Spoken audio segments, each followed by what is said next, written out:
Sigma male, alpha male, beta mail, क्या आप भी इन टर्म्स को सुनकर अक्सर खुद से सवाल करते हैं कि इन सारी पर्सनैलिटीज में से आपकी पर्सनैलिटी कौन सी है? सोशल मीडिया यूज करने वाला लगभग हर इंसान आजकल सिग्मा मेल टर्म का यूज करता दिखाई देता है, लेकिन अब भी कई लोग ऐसे हैं जो इसे समझ ही नहीं पाते। उन्हें ये भी नहीं पता होता कि सिग्मा मेल, अल्फा मेल, इन सब का क्या मतलब होता है। कई लोग तो कूल दिखने के लिए इन टर्म्स का यूज अपनी मर्जी से कहीं भी कर लेते हैं, लेकिन ये वर्ड अपने आप में ही काफी कुछ कहते हैं। अगर आप किसी को सिग्मा मेल कह रहे हैं तो इन दो वर्ड से ही आप उसकी पूरी पर्सनैलिटी को डिफाइन कर रहे हैं। इसीलिए इसे यूज करने से पहले आपको इसका मतलब अच्छे से पता होना चाहिए और इसी सेट को समझकर इसकी अच्छी बातें अपनी लाइफ में इंप्लीमेंट कर सकें। सिग्मा मेल को समझने के लिए आपको पहले अलग पर्सनैलिटीज और उनके लिए यूज की जाने वाली टर्म्स को समझना होगा। दरअसल ये क्लासिफिकेशन बहुत पुराना है। इसे एक American writer Theodore Robert Bell ने बनाया था, जिन्हें वॉक्स डे के नाम से भी जाना जाता है। इस क्लासिफिकेशन को हम कहते हैं सोशियो सेक्सुअल हायरार्की। आपको इस हायरार्की को बहुत डिटेल में जानने की बिल्कुल जरूरत नहीं है, इसीलिए हम आसान शब्दों में इसे आपको समझाते हैं। हायरार्की का मतलब होता है लोगों को उनकी पोस्ट या फिर उनकी इंपॉर्टेंस के बेसिस पर क्लासिफाई करना। वॉक्स डे की इस सोशियो सेक्सुअल हायरार्की में 5 क्लासिफिकेशन है: alpha male, beta male, gamma male, delta male और ओमेगा मेल। अब आप सोच रहे होंगे कि सिग्मा मेल का है। एक्चुअली सिग्मा मेल इस क्लासिफिकेशन के बाहर लेकिन अल्फा मेल के बराबर में रखा जाता है। इसका रीजन है कि अल्फा मेल और सिग्मा मेल की पर्सनैलिटी में कई चीजें हैं जो एक दूसरे से काफी मिलती जुलती हैं। आप इस बात को भी नोट कीजिएगा कि अल्फा मेल को इस हायरार्की में सबसे बेस्ट और सबसे ऊपर माना जाता है, वहीं ओमेगा मेल को बहुत ही एवरेज और लूजर पर्सनैलिटी समझा जाता है। अब अगर अल्फा मेल बेस्ट है तो आप इनकी पर्सनैलिटी की कुछ बातों का अंदाजा लगा सकते हैं। सबसे ज्यादा चार्मिंग, सबके बीच पॉपुलर, मैस्कुलिन, बहुत ज्यादा इंटेलिजेंट, हर काम में आगे रहने वाला, एडवेंचर पसंद करने वाला, रिस्क लेने वाला, जो किसी से भी नहीं डरता हो, जिसमें सुपीरियर होने का एटीट्यूड हो और कॉन्फिडेंस हो। ये सारी बातें जिस मैन में हो हम उसे कहते हैं अल्फा मेल। अल्फा मेल के बारे में हम आपको इसीलिए बता रहे हैं क्योंकि इसे समझे बिना आप सिग्मा मेल की पर्सनैलिटी को नहीं समझ सकते। सिग्मा मेल को हम अल्फा मेल के बराबर ही रखते हैं क्योंकि ये भी अपने आप में सुपीरियर होते हैं और इनमें टैलेंट होता है, कॉन्फिडेंस होता है, रिस्क लेना इन्हें भी पसंद होता है। ये इंटेलिजेंट और स्मार्ट भी होते हैं, लेकिन अल्फा मेल की तरह ये लाइमलाइट में नहीं रहते। इन्हें अपनी धुन में रहना पसंद होता है। ये नहीं चाहते कि ये लोगों के सामने अपने काम की खुद तारीफ करें और वाहवाही करवाएं, और यही बात इन्हें सबसे अलग करती है। आपको बता दें कि अगर फीमेल्स अल्फा मेल से भी ज्यादा किसी की तरफ अट्रैक्टेड होती हैं तो वो हैं सिग्मा मेल। अब हम अपने अगले एपिसोड में जानेंगे कि सिग्मा मेल्स में ऐसा क्या है जो उन्हें इतना अट्रैक्टिव बनाता है। सिग्मा मेल्स के अट्रैक्टिव होने के पीछे मेन रीजन है उनकी मिस्टीरियस, कॉन्फिडेंट और इंडिपेंडेंट पर्सनैलिटी। मान लीजिए कि आप एक लड़की हैं और आपके 2 मेल फ्रेंड्स हैं। एक फ्रेंड हमेशा अपनी तारीफ करता है, अपने आप को सबसे बेस्ट मानता है और बहुत ही कॉन्फिडेंस के साथ अपने आप को प्रेजेंट करता है। हाँ, ये बात है कि वो बेस्ट है भी, लेकिन सबके सामने इस बात को बार बार दोहराना, लोगों से अपनी तारीफ सुनना और लोगों के बीच पॉपुलैरिटी गेन करना उसे अच्छा लगता है। वहीं जो आपका दूसरा दोस्त है उसमें भी ये सारी खूबियां हैं। वो इंटेलिजेंट है, स्मार्ट है और अपने काम को अकेले संभालना अच्छे से आता है। वो कॉन्फिडेंट भी है, लेकिन कोई हमेशा उसकी तारीफ करे, उसकी वाहवाही करे, उसे बिल्कुल पसंद नहीं है। इसीलिए अगर वो कोई बड़ा काम करता भी है तो वो उसे लोगों के सामने जताता नहीं है ताकि लोग उसकी तारीफ के पुल न बांधें। इस बंदे की एक और खास बात यह है कि अगर इसके सामने कोई ऐसा इंसान हो जो अपनी लाइफ में कुछ अच्छा कर रहा हो तो ये उसे अप्रिशिएट करने में पीछे नहीं हटेगा। वो हर कोशिश करेगा जिससे सामने वाले को अच्छा फील हो। तो अब बताइए, नेचुरली आप किस लड़के की तरफ ज्यादा अट्रैक्टेड फील करेंगी? ऑब्वियसली दूसरे वाले की तरफ। अब अगर आपसे कोई इस जवाब के पीछे का कारण पूछ ले तो शायद आप रीजन ना बता पाए, क्योंकि ये बहुत ही ऑब्वियस और नेचुरल सी बात है कि आपको डाउन टू अर्थ लोग ही ज्यादा पसंद आते हैं क्योंकि वो आपको अच्छा फील करवाते हैं। अगर कोई इंसान आपके सामने सिर्फ अपनी ही बात लेकर बैठा रहेगा तो जाहिर है आपको थोड़े समय में ही ये लगने लगेगा कि आपकी तो कोई वैल्यू ही नहीं है, आपकी बात तो कोई सुन ही नहीं रहा है। इसीलिए सिग्मा मेल्स को लोगों के बीच ज्यादा पसंद किया जाता है क्योंकि ये एक अच्छे लिसनर भी होते हैं।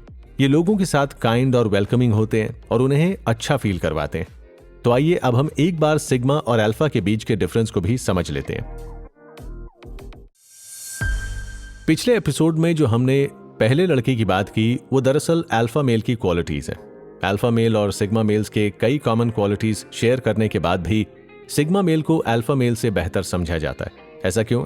इसका एक एग्जाम्पल हम पिछले एपिसोड में देख चुके हैं। इस एपिसोड में हम कुछ और ऐसी क्वालिटीज के बारे में बात करेंगे जो सिग्मा को अल्फा मेल से बेहतर बनाती हैं।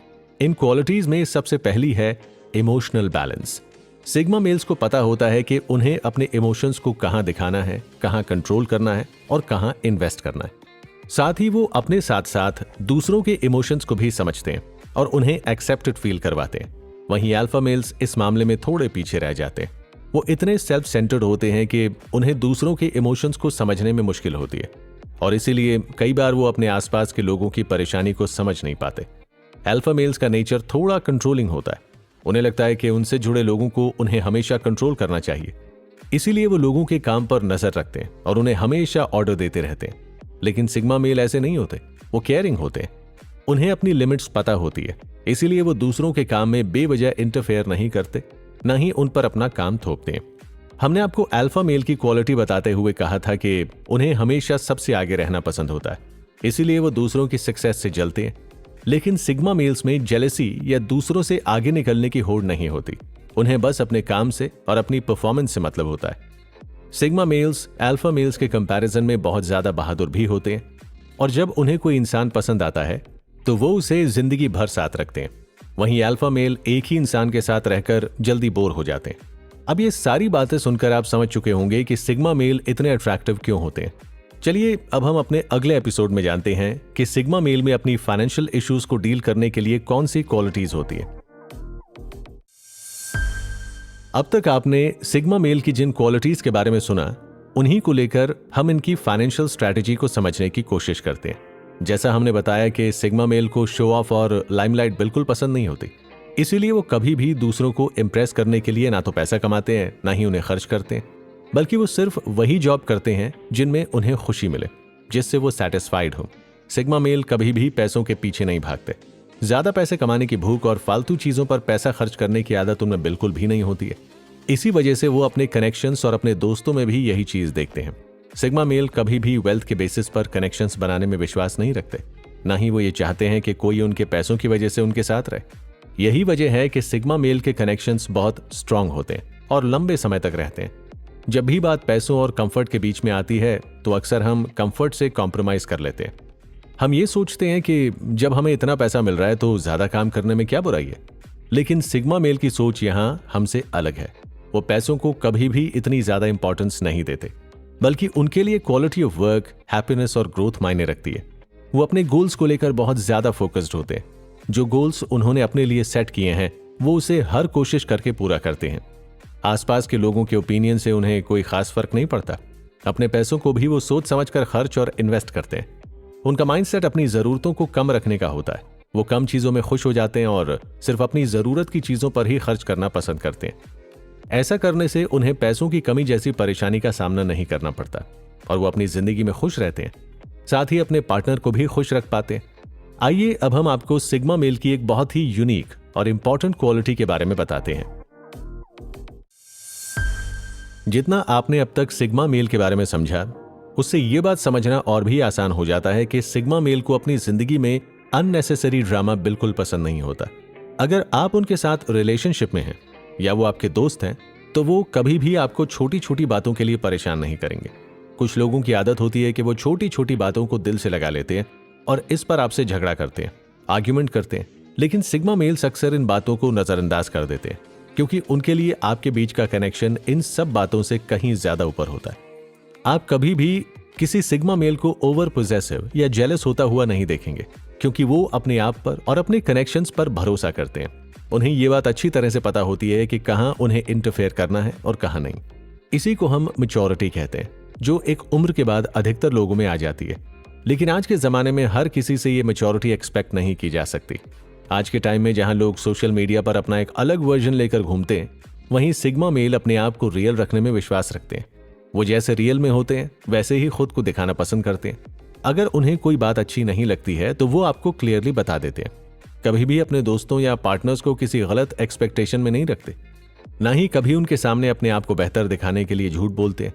दूसरे शब्दों में कहें तो सिग्मा मेल एक ऐसी डायरी होते हैं जिसे पढ़ने की इजाजत हर किसी को नहीं होती, लेकिन अपने खास लोगों के लिए हमेशा वो इस डायरी को खुला रखते हैं ताकि उनके बीच कोई सीक्रेट या किसी तरह की कोई मिसअंडरस्टैंडिंग की गुंजाइश ना हो। आप भी इसी तरह सिग्मा मेल माइंडसेट को अपना कर देखिए, इससे आपको जिंदगी में बहुत कामयाबी मिलेगी। आपने 3 इडियट्स फिल्म्स का वो डायलॉग तो सुना ही होगा, सक्सेस के पीछे नहीं एक्सीलेंस के पीछे भागो। अब यहां 2 मिनट के लिए सक्सेस की जगह लोगों को रख दीजिए और एक्सीलेंस की जगह वैल्यूज को, यानी लोगों के पीछे मत भागो, वैल्यूज के पीछे भागो। लोग अपने आप आपके पास आएंगे। चलिए बड़ी ही आसान शब्दों में इसे समझते हैं। कई लोग ऐसे होते हैं जो अकेले रहना पसंद नहीं करते। मार्केट जाना हो या कहीं घूमने जाना हो, उन्हें हमेशा अपने आसपास लोग चाहिए होते हैं, राइट? ये तो बहुत ही छोटी सी बात हुई, लेकिन इसे अगर आप थोड़ा लार्जर लेवल पर देखेंगे तो यही लोग हमेशा दूसरों में अपना कंफर्ट तलाशते हैं। कोई इन्हें चाहे कैसे भी ट्रीट करे, ये अपने कंफर्ट के लिए फिर भी उनके साथ रहते हैं, सिर्फ इसीलिए क्योंकि ये अकेले नहीं रह सकते। इसे ही हम हमेशा अवेलेबल रहना कहते हैं। इसे एक दूसरे तरीके से भी समझा जा सकता है। जब भी आप किसी के लिए हमेशा अवेलेबल रहते हैं तो उन्हें आपकी वैल्यू नहीं होती। ये बात तो आपने भी कभी ना कभी नोटिस की ही होगी। अब इसका मतलब ये नहीं है कि आप अपने क्लोज फ्रेंड्स के लिए हमेशा अवेलेबल ना रहें, बल्कि इसका मतलब ये है कि आप हर किसी के लिए ऐसा मत कीजिए, स्पेशली उनके लिए जो आपसे अपने मतलब के लिए बात करते हो। ऐसे लोगों के लिए हमेशा अवेलेबल रहने के बजाय आप सिग्मा मेल की तरह अपने गोल्स और अपनी ग्रोथ पर फोकस कीजिए ताकि आप अपनी वैल्यू को बढ़ा सकें। अपना काम निकलवाने वाले लोग भले ही अभी आपकी रिस्पेक्ट ना करते हो क्योंकि आप हमेशा उनके लिए अवेलेबल रहते हैं, लेकिन जब एक बार आप अपने आप को इतना वैल्यूएबल बना लेंगे और उनके लिए अवेलेबल रहना बंद कर देंगे तो डेफिनेटली उन्हें आपकी वैल्यू समझ में आने लगेगी। इन मामलों में सिग्मा मेल खास ख्याल रखते हैं। वो अपनी बाउंड्रीज इस तरह सेट करके रखते हैं कि कोई भी उनका फायदा ना उठा सके। वो अपनी डिग्निटी, अपनी गरिमा को मेंटेन करके रखते हैं। आपने कितने ही लोगों को सुना होगा कि लड़कियां तो आती जाती रहती हैं, लेकिन करियर एक बार खत्म हो गया तो दोबारा बनना बहुत ही मुश्किल है। सिग्मा मेल भी इसी मंत्रा में बिलीव करते हैं। वो हर दूसरी लड़की के पीछे या कैजुअल रिलेशनशिप्स में नहीं भागते, बल्कि वो अपने करियर, अपने गोल्स और अपनी ग्रोथ पर फोकस रहना पसंद करते हैं। सिग्मा मेल को जब कोई लड़की पसंद आती है तो वो उसके साथ रहने के लिए अपने कनेक्शन को डेवलप करने का टाइम देते हैं। उनके केस में ऐसा नहीं होता कि आज मिले और कल रिलेशनशिप में आ गए। इसकी एक वजह यह भी है कि सिग्मा मेल रियल कनेक्शंस में बिलीव करते हैं, जहां वो अपने पार्टनर के साथ, अपने दोस्तों के साथ जेन्युइन रह सके। उन्हें किसी तरह का दिखावा ना करना पड़े, किसी तरह का ड्रामा ना झेलना पड़े। इसीलिए जब तक उन्हें कोई इंसान सच में पसंद ना हो, वो कभी भी उसके साथ कनेक्शन बनाने की शुरुआत नहीं करते। अगर आपका पार्टनर एक सिग्मा मेल है तो आपको इस बात की चिंता करने की जरा भी जरूरत नहीं है कि वो आपके साथ फेक है या आपको धोखा दे रहा है, क्योंकि सिग्मा मेल में इस तरह की क्वालिटीज होती ही नहीं है। वो हमेशा आपसे लॉयल रहेंगे, आपके अलावा अपना बाकी समय अपने काम को देंगे। तो चलिए अब अपने अगले और आखिरी एपिसोड में हम फिटनेस को लेकर सिग्मा मेल का नजरिया जानने की कोशिश करते हैं। सिग्मा मेल के लिए जितना जरूरी उनकी फिजिकल फिटनेस होती है, उतनी ही मेंटल फिटनेस भी होती है। वो क्या खा रहे हैं और कैसी लाइफस्टाइल फॉलो कर रहे हैं, इस बात का सिग्मा मेल खास ख्याल रखते हैं। ये थोड़े वर्कोहॉलिक तो होते हैं, लेकिन काम के साथ साथ अपनी हेल्थ का ध्यान भी बखूबी रखते हैं। वर्क प्रेशर में भी कभी भी अपनी फिजिकल या मेंटल हेल्थ को नेग्लेक्ट नहीं करते। इस पूरे शो में हमने कई बार आपको सिग्मा मेल और उनके कनेक्शंस के बारे में अलग अलग बातें बताई। इससे आपको ये समझ आ चुका होगा कि ये सारी आदतें किस तरह उनकी मेंटल हेल्थ को सही रखती हैं। जो इंसान अपनी प्रायोरिटीज को लेकर क्लियर होता है, उसे स्ट्रेस कम होता है, क्योंकि वो इस बात को जानता है कि उसे कब और कहां ध्यान देना है, कौन सी चीज उसके लिए जरूरी है और कौन सी नहीं। साथ ही सिग्मा मेल्स मीनिंगफुल कनेक्शंस पर फोकस करते हैं, जिससे उन्हें अपनी अटेंशन हर किसी को नहीं देनी पड़ती और वो फालतू की टेंशन से बच जाते हैं। अपनी मेंटल हेल्थ को प्रायोरिटाइज करना ही उनका ड्रामा से दूर रहने का सबसे बड़ा रीजन है। अगर आपके पास पूरे टाइम ड्रामा करने वाले या टॉक्सिक लोग होते हैं तो आपकी मेंटल हेल्थ पर बहुत बुरा असर होता है। इनफैक्ट अगर आपकी लाइफ में बहुत ज्यादा लोग भी होते हैं तब भी आपकी मेंटल हेल्थ अफेक्टेड होती है। इसीलिए तो सभी कहते हैं कि हमें अपना सर्कल छोटा रखना चाहिए और सिर्फ मीनिंगफुल कनेक्शंस बनाने पर फोकस करना चाहिए। तो ये था हमारा शो सिग्मा मेल माइंडसेट। हम उम्मीद करते हैं कि आपने इससे काफी कुछ सीखा होगा। सिग्मा मेल माइंडसेट को लेकर आपके डाउट्स भी क्लियर हो चुके होंगे। इस शो में बताई गई अच्छी बातों को आप अपनी लाइफ में इंप्लीमेंट करने की कोशिश जरूर करेंगे।